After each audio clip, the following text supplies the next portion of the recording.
kami suami. Jadi dia bukan orang yang tahu mengucap dan dengar lagi. Buat ada apa? Apa yang tu? Ada pegawai orang muda tuan dia. Kan di budaya masyarakat kan yang di gunaan juga orang pegawai tak boleh dah. Lahir ada bukan boleh dah.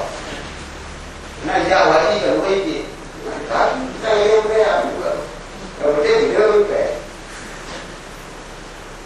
Jadi itu masalah.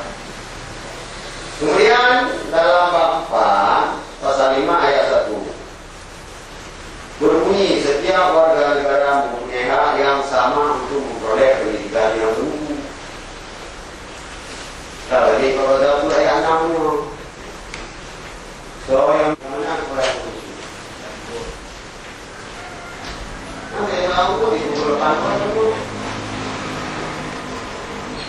masyarakat tidak larang berpartisipasi, pemerintah tidak mampu. Kemudian pasal 6, 7, 8, 9 masyarakat DKR. Ya? Masyarakat ekonomi menengah ke atas berkewajiban memberi dukungan sumber daya. Nyai jokai jom negara. Jokai sampai rumah bulannya. Tidak mampu bawa-bawanya. Kerja. Atau kalau filmnya kacana ku dikrek.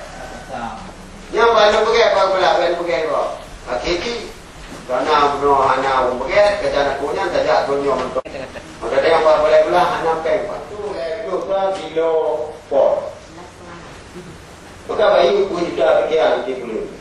Angka mesti ditunjuk di pemerintah daerah 28 juta. Bayi report 50 juta, tinggal peng 28 juta tu. Dipuja IPM yang disun. Ya di 20. Maka untuk SMK tidak ada istilah gratis. Kecuali yang miskin. Kalau yang miskin cukup surat berkaitan. Itu berarti semua dapat biaya itu. Tapi yang nanti kacau tuannya tu jauh ni. Anak bayi itu apa ni? Anak yang dia tu ni udah dulu dia anak boleh. Waktu kataman tu dia